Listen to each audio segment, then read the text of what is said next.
What's up, guys? Mystic Fire here to bring you Black Clover chapter 175, The Battle of the Silver Family. Uh, like I said last week, and catching up to different mangas, this channel is about to be more diverse than just Black Clover. But anyways, let's begin this review because you're not here to learn about what I'm doing. You're here to learn about what I think of the chapter. Let's do it. So this week's chapter begins the same way in the last week with Nozel, Noelle, Kirch, and that's the name of the mushroom guy. I finally remember because they said it. Sora, and that was it basically. Coming into the fight. Yami, Finn was the one that actually called out to Noelle. He said, "I'm sorry. You must be. I'm sorry that I worried you." And Noelle, as always, she showed us a bit of her sunred there, here and there. But hey, it was a good thing. She was really worried about him. So we're back now with that. Nothing else really happened aside from that. Aside from interactions between Yami and Sora for like the first time again after the flashback that we got when Yami offered him the robes. And so, at first Yami was like, "Who are you again?" Like jokingly, but he knew. And Sora who was like, I forgot that the exact lines that he said, but he said that he has come to join because he gave you the robe and in all of his responsibilities. So he's a member through and through of the Black Bulls. One of the lines that kind of caught me off guard when it comes to this chapter was one of the lines Nozel said. We all know that Yami's a foreigner, yes, but and goes to know that Pharaoh is a noble. Now, would that mean, because he said a foreigner and a former commoner, does that mean Jack is a noble now?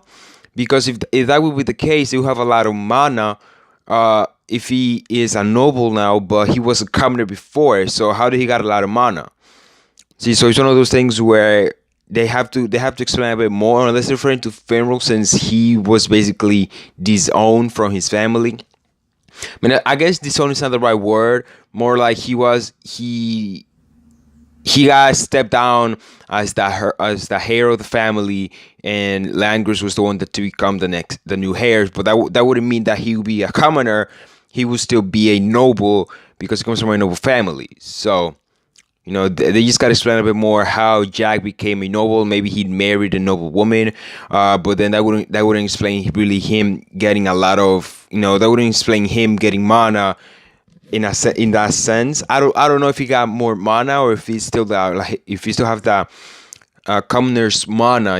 Like he doesn't have a lot of mana, but he is very good using his attributes. Basically like Sora. Sora doesn't really use too much magic, too much mana, or too much magic because he's a commoner. Or I guess a better example of this is Magna. Because Magna not being a commoner, or not a noble nor a royal, he couldn't afford to be using big spells, because that would consume a lot of mana that he doesn't have. So what he did was he basically trained in order to maximize his strength while minimaxing the output, basically. So I hope that's the case, and I hope he's referring to Jack and not Pharaoh, because it would make no sense. The plan basically was Yami went to the Kira family, which is basically the Clover family, which is for the three families. So Noelle, and Sora went to the Silver family, and then Kirsch, Mimosa, and Anne went to the Vermilion family side. So two captains are going to the king because they have Elf Langris there, and Elf Langris, as we learn, he is the cousin to Patri, so he must be strong. And that's that. Then we shift focus to just Nozel group. Basically, I kind of like the way Tawat is doing this because this arc is long, yes, he's focusing or he's shifting to different characters, from their point of view, which is one of the things that he learned from, I guess, Bleach. Because when it comes to Bleach and the Welcome Mundo arc, because the anime did a lot of filler in Hueco Mundo, and when the anime came back from the filler, it was the manga was still in Hueco Mundo, and that was sort of made Bleach drop a bit.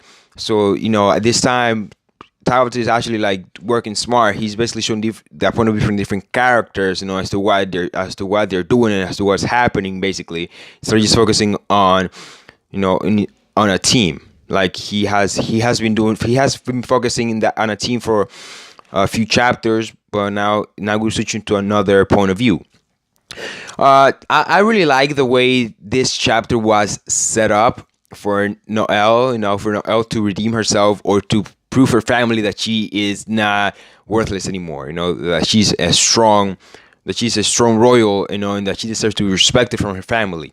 And that's basically what started to happen in this week's chapter with Solid and Nebra, recognizing that Noelle is not useless anymore. And even Nozel himself is being surprised every single time that Noelle does something.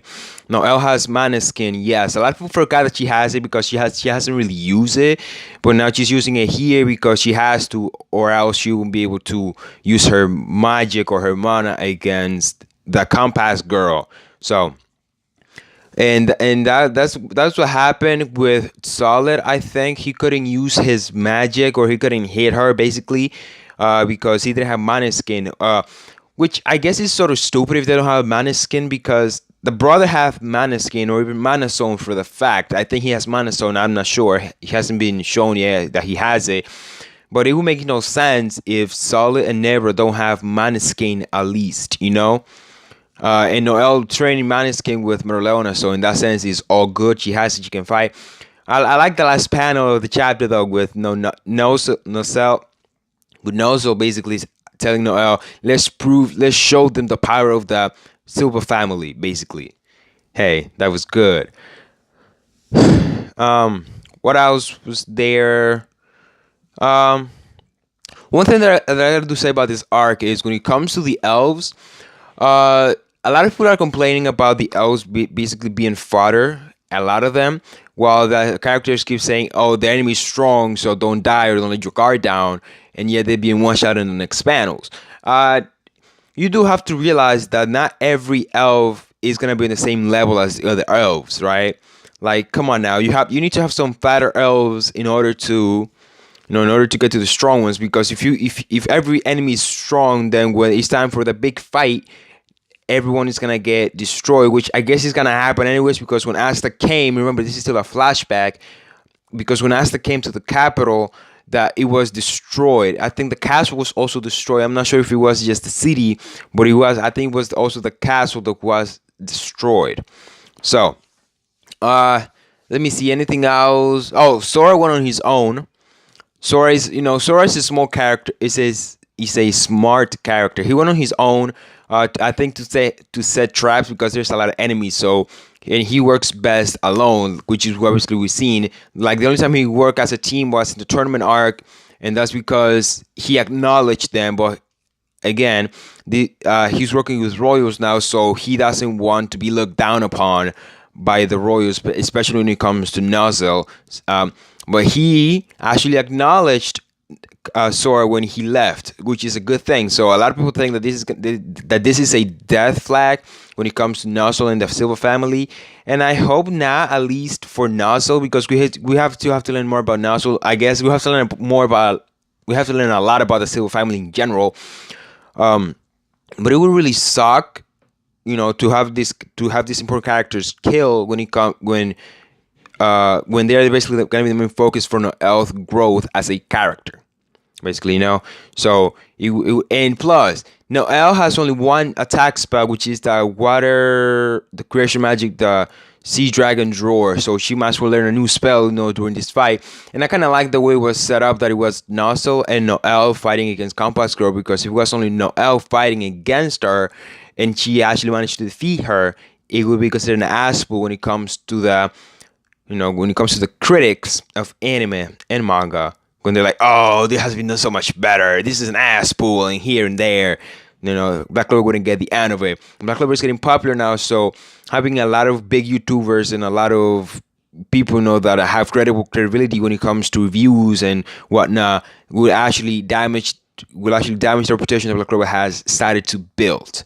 But anyways, that's all I have to say about this week's chapter. If I forgot anything, let me know in the question down below, and we're gonna talk it in the comments. Go follow me on Twitter. I'm going to leave the link in the description down below, so just go ahead and check that out. So you can go follow me on Twitter. Like there, we can talk about Black Clover, and or you can ask me what other mangas I'm gonna read, or I'm gonna focus on the channel once I'm caught up to them and whatnot.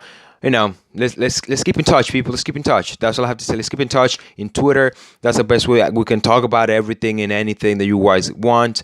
We can even discuss spoilers, theories, and whatnot. Doesn't matter what it is. We can always talk there. Subscribe to the channel if you enjoy the content. I really appreciate that. Let's get to 100 subscribers, guys. Let's get to 100, and from the on, let's keep on just on growing. Please and thank you. I really appreciate it, and I'll see you guys and gals next week for more Black Clover and possibly a new manga review. I have to catch up to Orient too, but Orient is one of those things where it doesn't get released weekly, or at least it doesn't get translated weekly when it comes to the scanlations. And since it's a Kodansha series, they don't really release it online, or at least I don't know. If they do, let me know in the comments down below, and I will do anything. I do whatever is possible for me to get my hands on every chapter as they come out on Thursday. So yeah, thanks so much for content. I'll see you guys and gals later. Peace. Ooh, my